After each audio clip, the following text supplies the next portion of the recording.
20 to 3 on this Friday afternoon. I've got Dennis Greene in front of me, the manager of SNTFCTV. Hello, Dennis, how are you? Good afternoon, Mark. I'm very good, thank you. Good, you're looking good, actually. Looking very football-y today. You got your gear on. So, I know every game is massive now because, as we know, if you win every game, you go up as champions, which is an incredible feat. So, again, we said last week, brilliant for that. But, tough game on Saturday, tomorrow, Uxbridge at home.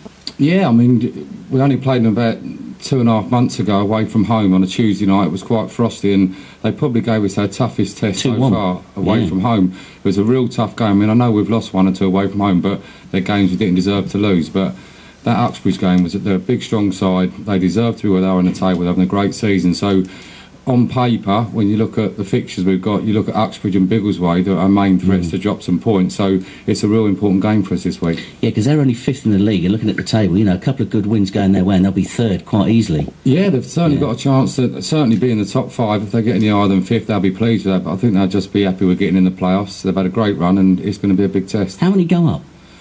2 go up, only 1 automatically, and then the next 4 go in the playoffs. Oh, crikey, I always thought it was 2 and 1. No, it's only 2. So, you know, I mean, if it was 2 going up, we'd be home and O's now. We'd only need 2 points. But no, only 1 goes up, and that's why it's close between us and Slough. So it's tight. So, do you know who Slough got tomorrow? Yeah, Slough are at home to Chalfont St Peter. Yeah, Slough table. Yeah, Slough have already lost to. They've lost to Chalfont already. So maybe mentally it's a tough game for them, because when you've already lost to a team, you want to try and put that straight. You know the other team's capable, so they've got a tough fixture tomorrow. So talking about St Neots tomorrow, is everyone fit and able tomorrow, or any injury worries? Yeah, there is, as a matter of fact. You know, it's always a problem. Transfer deadline day's tomorrow. We can't sign anybody after tomorrow at 5 o'clock. And it always seems to happen that, you know, we've been injury-free all year, more or less, never had a major injury. And then Nick Hennerby on Tuesday takes one for the team, scoring a goal, and got clattered. He could be out for the rest of the season.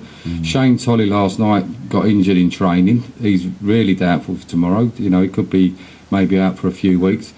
And it tends to happen, you know, and that's why you have to try and bring in some new recruits near that time just to compensate. I mean, I can announce on radio today that we've made another signing yesterday. Oh, wow. A guy called Lane Eady from Leighton Town. So welcome, Lane, to St Neots Town Football Club. So he'll give us some more options going forward. He can play out wide or up front, so it's another option. That's fantastic. So have you been following for long, or is it one of those that just came on the radar and you thought he's available? How's it work? He's been playing in our league for Barton Rovers and Leighton this year, and he's been a bit of a thorn on our side. He's always played well against us. I've seen him play on 2 or 3 other occasions, and it got near the deadline. We made an approach to the club. I spoke to Lane on Wednesday, and he was very excited about joining us. So I think he's got a really bright future. He's only a young lad, and he's got tremendous ability. Because good result, I was there on Tuesday, good cup result there. I couldn't get over just how young some of the players were that were on the pitch. I mean, that's someone of my age, I know. But there's your number 11.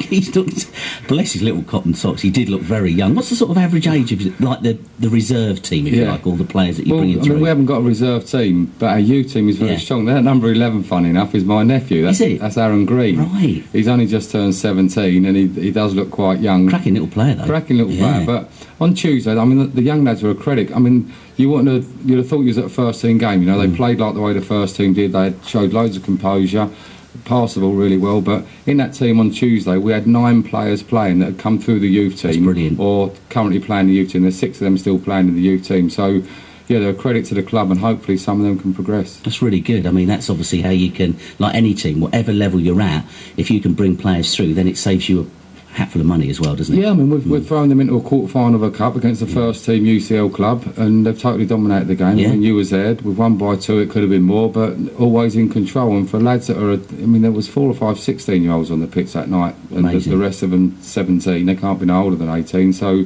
yeah, that was fantastic. Yeah, really good result there. Now, you're passing. I mean, you are a passing team. It's renowned throughout the league, and everyone that watches you, how good you stroke the ball around and keep possession. Is that a conscious effort by you and your team, or are you looking for players that can do that, or you're actually training that into them? Well, yeah, I mean, ideally, when we recruit players and look at players, and we get labelled as a big spending football club, but if you actually look at in depth at the way our squad lies, there's only 4 players that have played at a higher level. But, you know, we brought the goalkeeper in from Blackstone to the UCL. We brought Pearson Mwango in from a club even lower than that, Step 6. Adrian Sears came from our level that we're playing at.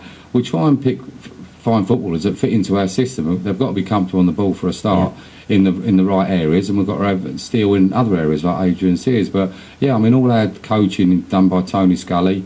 We just pass the ball. We do all our drills that is movement, quick passing, always on the floor, and we try and develop the players. So the players that do join us, they love it, because anyone who wants to be a footballer wants to pass the ball. Absolutely, yeah. You know, certain managers have other tactics, but we're there to pass it. And the way we look at football is if we're controlling the game through passing the football, like the top Premier sides do, like Man United and Arsenal, then you have more chance of winning it. I mean, there's always a chance you can lose the game, but throughout a season of 42 games, the best team's normally at the top of the league, and if you're looking after the football better than the other sides in that league, then you'll have a better chance of winning it. Wise words, Dennis. Right, we're going to play one of your tracks, hopefully off your fantastic piece of kit that you brought in. As always, it's decided to go on lock for me. So here we go. It's John Holt, and what's the song? Sweetie, Come Brush Me. Right, here we go. This is for Dennis Greene.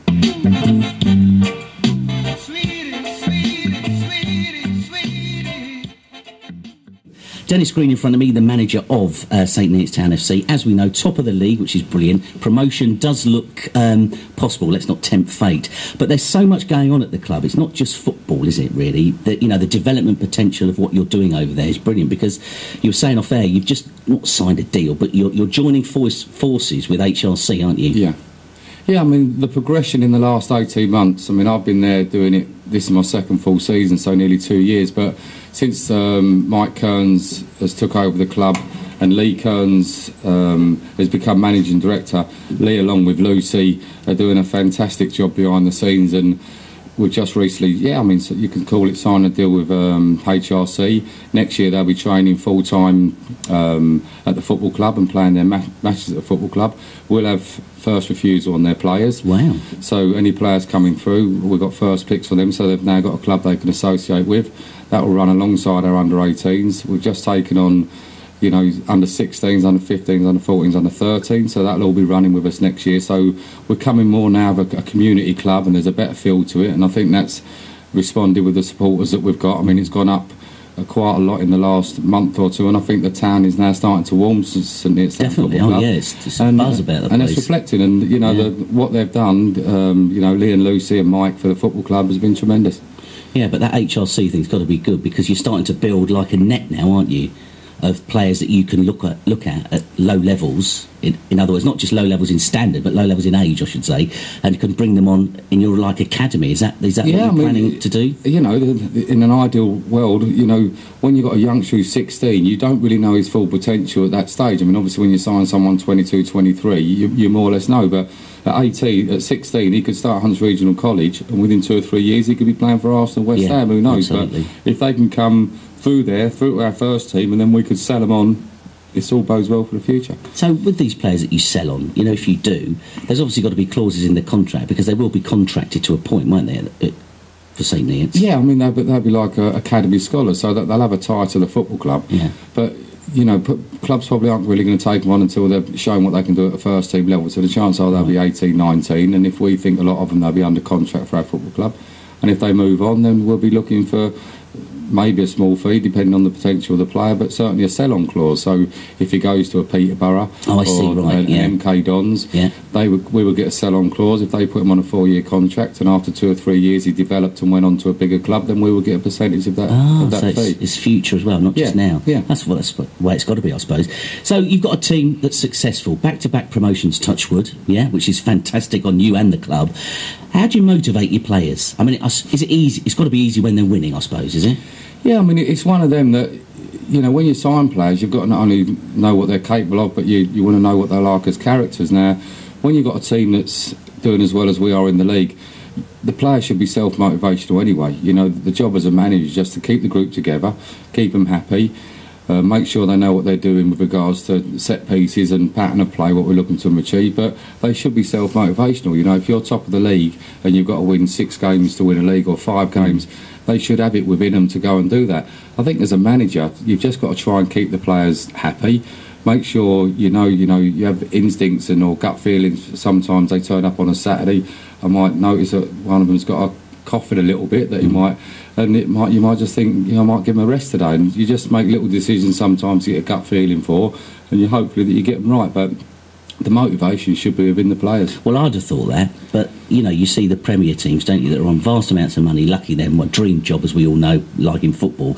But you see, you know, like Mancini is a prime example, Man City, obviously struggling in some areas to motivate some of these players because they're not playing. Do you experience it even at the level that St Neots are at? You know, if they're not playing, why not, boss? You know, what am I doing wrong? Do you get that? I don't think so, because, you know, some of the Man City players or Man United players, sometimes what is the motivation? You know, if you're a multi-millionaire and you've got all what you want, you know, it's a different kind of motivation. You know, at our level, when you're working all week and you've got to then go and train on a Tuesday night, a Thursday night, or work all day and then travel up to Bedworth, say, on a Tuesday night, the motivation's got to be there within them. Yeah, good point. And maybe the motivation is, especially for the younger ones, and we have got a younger group, that they want the next step, maybe go and get a national conference club, and then the next step could be going into the Football League. So their motivation is just to progress as footballers. Which, from your viewpoint, must be quite, not upsetting, wrong word, but you find these players, bring them on, really, for them to go somewhere else, really. And that gives me the most satisfaction. Yeah. You know, we've had 1 or 2 this year with Junior Kanuda. He's under contract with us. We haven't got to let him go anywhere. We let him go to Peterborough. We then let him have a month off to go on trials. You know, I get as much satisfaction as a young player under our coaching to progress and then move to a Football League club, because I would have thought other players in our area or that know that what we're trying to do would want to join us, because we want players to go and move on. Yeah, it's good. So, just to recap then, tomorrow, 3 o'clock kick-off. It's a biggie against Uxbridge. Like we say, every game's big. It's at home. The stadium, well, let's call it a stadium, is fantastic. They're Tuesday night again. The closeness to the game. I went with somebody that's never been before, and I think we've got yet another supporter that's going to join, and he was really impressed with the way that you see everything. You know, the little digs in the ribs, the pull back on the shirt. I know it's dark, but it all adds... Team, you mean? Oh, absolutely, yeah, not our lads. It all adds to the whole atmosphere of the game, because even floodlit, you know, there were a few supporters there. It wasn't full house because Tuesday night, but great atmosphere again. Yeah, and especially on a Saturday. You know, tomorrow against Uxbridge, the fans know the enormity of the game tomorrow. Hopefully the weather's still going to be nice in a sense where it's not going to be raining. It might not be bright sunshine, but it's a good day out. You know, the outside beer bar's open. Like you say, there's a good atmosphere. Last week, nearly 500. I'm sure we'll get that again tomorrow. And like we said last week, anyone that goes for the first time will be very surprised about St Neots Football Club. I totally agree. Anyway, Dennis, great. Thanks for coming in. Good luck tomorrow. I'm not going to say fingers crossed. I don't think you need it. And hopefully talk next week about only 4 games to go to win the league. That'd be great. Great. Mark, Thanks, mate. Cheers. Cheers.